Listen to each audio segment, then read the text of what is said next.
This is Auto User Guide, where we help you understand your vehicle better.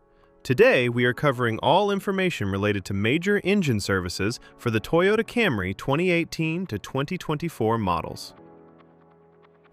Service intervals.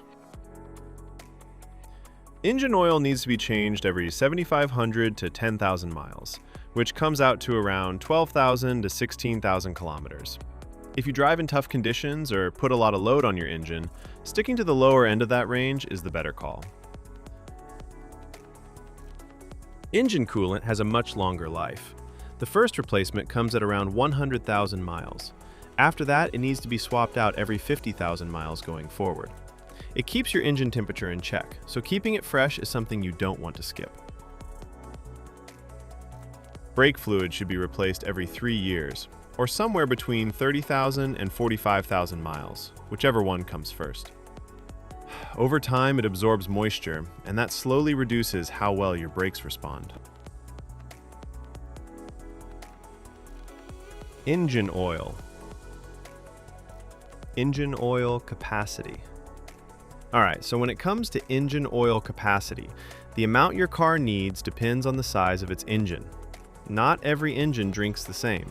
If your car runs a 2.5-liter four-cylinder and hybrid engine, the total oil capacity, including the filter, is 4.5 US quarts, which comes out to about 4.3 liters. That's your number every time you do an oil change. Now, if your car has a bigger 3.5-liter V6 engine, it's going to need a little more. The capacity there, again including the filter, goes up to 5.7 US quarts, or roughly 5.4 liters. Recommended engine oil. Now let's talk about which engine oil you should be using. The recommendation is to go with a genuine engine oil, or any good quality commercial engine oil, if it matches the right type and viscosity for the temperature in your area. That last part matters more than people realize. The oil that works well in a cold climate isn't always the best choice for somewhere hot, so always check the viscosity chart and pick accordingly. On the topic of synthetic oil, you can use it. Synthetic motor oil is perfectly fine as long as two things check out. It carries the API certification seal, and it matches the viscosity grade your engine calls for.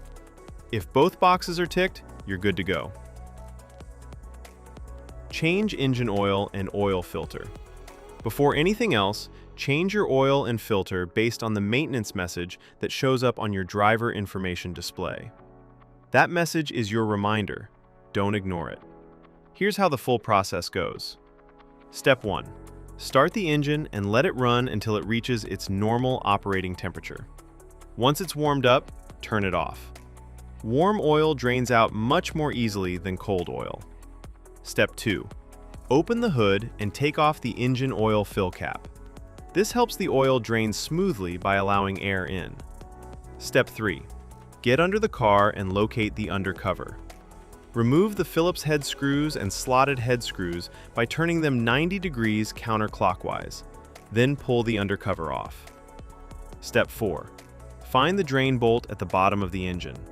Remove it along with the washer and let the old oil drain completely into a container placed underneath. Step 5. Remove the oil filter and let any remaining oil inside it drain out as well. Set it aside for proper disposal. Step 6. Before putting on a new filter, check that the old filter gasket didn't stick to the engine's contact surface. This is a small but important check. A leftover gasket can cause an oil leak. Step 7. Clean the contact surface on the engine block, wiping away any dirt or dust. Then install a fresh oil filter. Step 8. Put a new washer on the drain bolt and reinstall it back into the engine. Step 9. Pour in the recommended engine oil. Make sure you're using the right type and the correct amount for your engine size. Step 10. Put the oil fill cap back on securely and start the engine. Step 11. Let the engine run for a few minutes, then get underneath and check around the drain bolt and oil filter for any leaks. If you see drips, shut the engine off and address it before going further. Step 12. Turn the engine off and wait for about 3 minutes. This gives the oil time to settle. Then pull out the dipstick and check that the oil level is right where it should be. reset the gauge. After you've changed the engine oil, there's one more thing you need to do: reset the oil life gauge. If you skip this step, the car won't know the oil has been changed and will keep showing you an inaccurate reading. Here's how to do it on your car. First, make sure the ignition is on. You don't need to start the engine, just press the start button without pressing the brake pedal so the system powers up. Next, go to your driver information display and navigate to the vehicle information menu. You'll find an option that shows your current oil life percentage. Once you're on that screen, press and hold the selection button, usually the one on your steering wheel, for about 10 seconds. The oil life indicator will start to blink, which means it's ready to be reset. While it's blinking, press and hold the button again. The display will reset back to 100%, confirming that the system now recognizes the fresh oil. Once you see 100% on the screen, you're done. The gauge has been successfully reset. After that, go ahead and start the engine normally. Let it run for a moment and confirm that no warning lights related to the oil are showing up on the dashboard. Now we're moving on to coolant and fluid specifications. Keeping your coolant at the right level is just as important as your engine oil. It keeps your engine from overheating and running into serious problems. Engine coolant, radiator. Before you touch anything, make sure both the engine and the radiator are completely cool. Never open the radiator cap on a hot engine. The pressure inside can cause boiling coolant to spray out and burn you. Once everything is cool, place your hand on the radiator cap and turn it just 1/8 of a turn counterclockwise. This releases any built-up pressure inside the cooling system.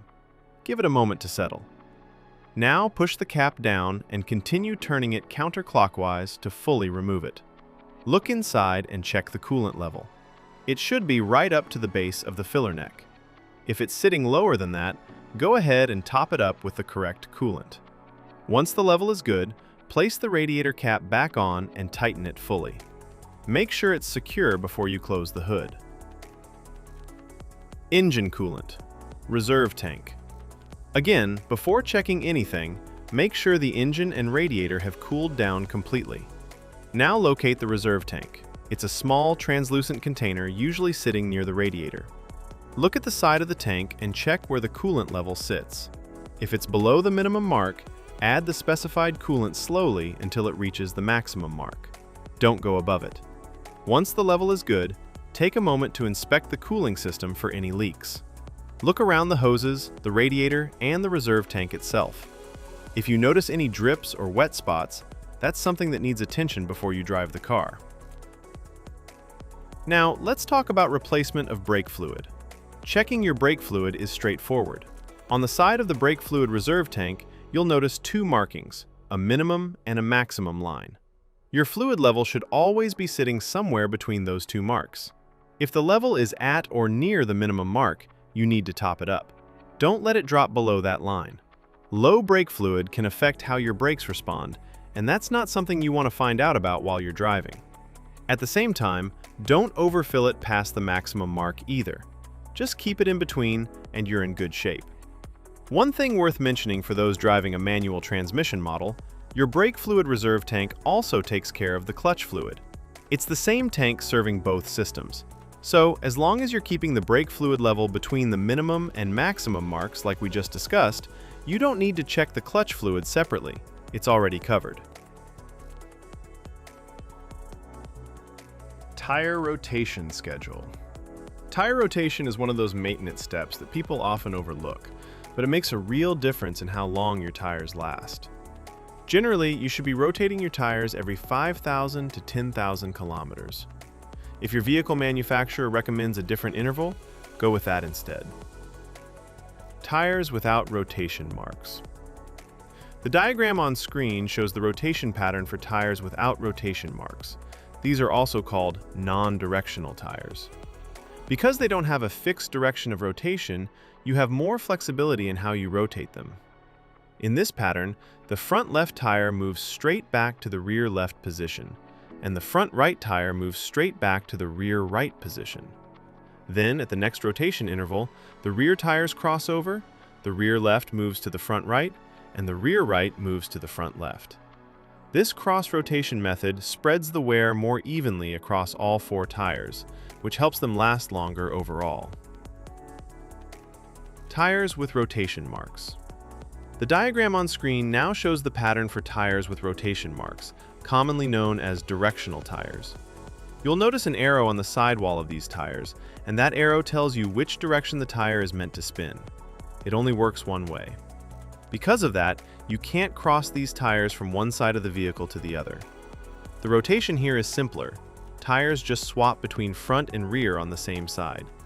The front left goes to the rear left comes up to the front left, and the exact same thing happens on the right side.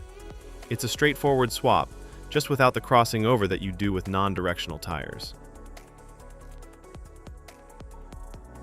Now let's talk about the fuel tank capacity. Your fuel tank capacity varies by model. Gasoline models hold approximately 15.8 US gallons, which is equal to 60 liters, while hybrid models have a slightly smaller fuel tank with a capacity of approximately 13.2 US gallons, which is equal to 50 liters. Thanks for watching this video. I really hope it helped you understand things a little better. If you found it useful, give it a like. And if you haven't subscribed yet, hit that subscribe button so you don't miss the next one. Drop your thoughts or questions in the comments below. I'd love to hear from you. It genuinely means a lot.